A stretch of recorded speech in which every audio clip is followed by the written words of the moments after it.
Now at 5, rebuilding the local economy. The coronavirus pandemic has forced small businesses to close their doors, and with such a tremendous loss of revenue, it's making it difficult for businesses to survive.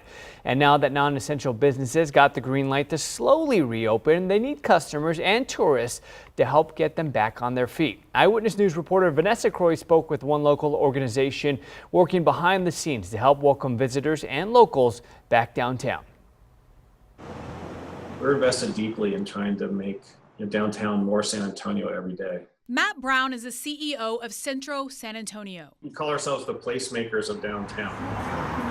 Placemaking is all about how do you make a place that people love to live in, work in, play in, visit. Centro SA works with downtown businesses to provide services like improvement projects and plan events. But they're best known for an army of yellow shirt ambassadors. If you go downtown and you see someone usually smiling, super darn friendly, cleaning downtown or helping you.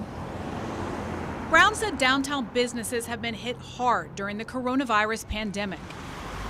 In addition to the hotel industry, local restaurants are also suffering. One are the ones that are reliant heavily on the tourist communities. But there's another class of food service that's heavily reliant on the lunch crowd. They've also been hurt by the large employers doing remote work. During the shutdown, Centro SA has been working on projects in hopes of drawing people back downtown. You clean infrastructure. By infrastructure, that's things like benches, like the railings going down to the Riverwalk. Our goal is that San Antonio is the cleanest downtown in America. Brown said they're also working on the Main Street development project to help support struggling businesses. Really good businesses out here that are ready to rock and roll, and they need your help. They haven't gone into hibernation.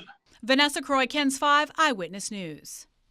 Now, Centro SA is currently conducting a survey for small businesses to figure out where owners need help. The deadline to complete that survey is May 22nd, and you can find the link on our website at kens5.com.